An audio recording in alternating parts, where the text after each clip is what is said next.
What if one of the most famous opening lines in history was also the perfect summary of its own story? Well, today, we're diving into Charles Dickens' A Tale of Two Cities, a truly epic story of revolution, love, and the ultimate sacrifice, all set in a world that is literally tearing itself apart. Okay, let's just jump right in with maybe the most famous opening line in all of literature. Seriously, but this isn't just some fancy sentence. It's the key to the entire novel.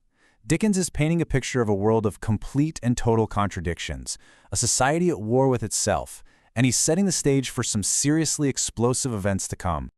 So, our story unfolds across two very different but, you'll see, equally troubled cities, London and Paris, way back in 1775. Both of these places are just teetering on the brink of chaos, but their problems, well, their problems are totally different. Dickens draws this incredibly sharp contrast between the two. Over in England, you've got just wild chaos. Crime is rampant, it's lawless. But in France, the issue is oppression. You have this decadent aristocracy that's living in a total fantasy world, completely blind to the fact that the starving population is about to boil over. And this brings us to the central mystery that really kicks off the entire story. It's a mystery that's wrapped up in one single, pretty cryptic phrase that sets everything into motion. Recalled to life. I mean, what does that even mean, right? Well, this is the secret message that a banker, a Mr. Jarvis Lorry, is carrying on a top-secret mission. He's on his way to find a young woman named Lucy Manette, who has absolutely no idea that the past she thought was dead and buried is about to be, well, resurrected. And the truth is just, wow, it's devastating. Laurie tells Lucy that her father, Dr. Manette, is alive. For 18 long years, she thought he was dead. But no, he was a political prisoner, locked away and totally forgotten in the infamous Bastille. Now he's been found, basically a ghost of his former self, and it's up to Lucy to somehow bring him back to life.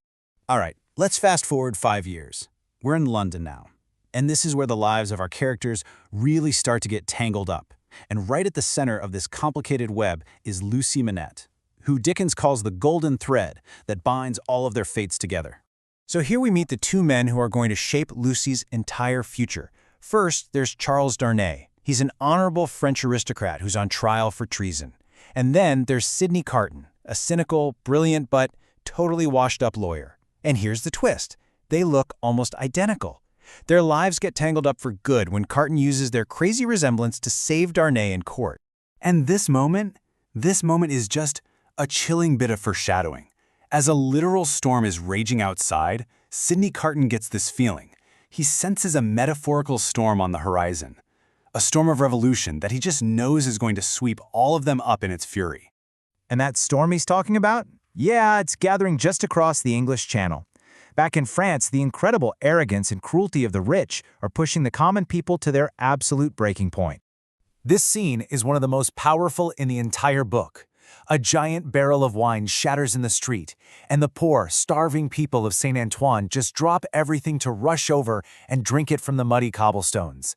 It's not really about the wine. It's a symbol of their thirst, a thirst for blood, and just their deep, gnawing desperation. Because the reality is hunger.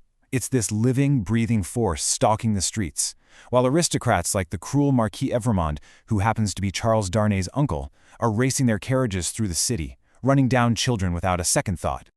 And finally, the people's simmering rage just boils over.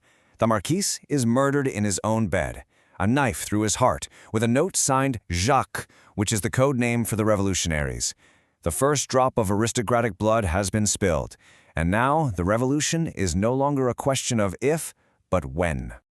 And then the storm finally breaks. The French Revolution erupts in this tidal wave of violence, and it pulls every single one of our characters right back into the bloody heart of Paris.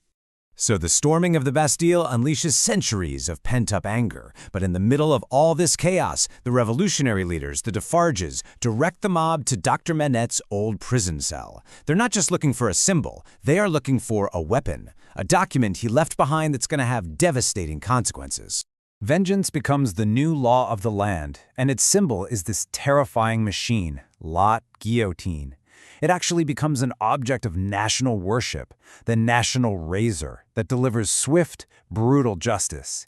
And its thirst for blood, it seems absolutely endless.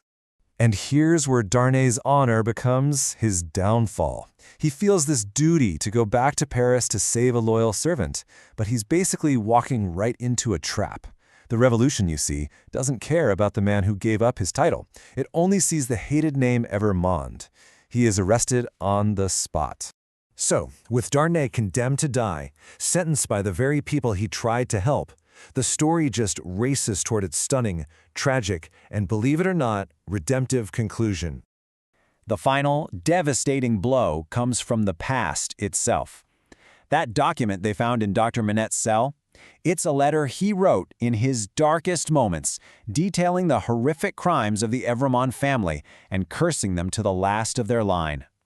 In this moment of supreme, tragic irony, Dr. Manette's own words have just condemned his beloved daughter's husband to death. And this is the moment. The idle and unpromising Sidney Carton finally finds his purpose. Using that uncanny resemblance to Darnay, he comes up with this incredibly daring plan. In one final heroic act of love for Lucy, he's going to trade his wasted life for Darnay's, giving his own existence profound meaning right at the very end. These are Carton's final, beautiful thoughts as he walks to the scaffold.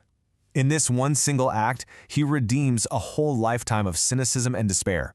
He finds peace and he finds purpose in giving his life for his friends, making sure they have a future that he knew he could never have himself. So Dickens leaves us with this powerful, lingering question. In a world that's just consumed by hatred and violence, can a single act of selfless love really redeem it all? The novel's answer seems to be yes, that even in the worst of times, sacrifice holds the power of resurrection, a flicker of light against the deepest darkness.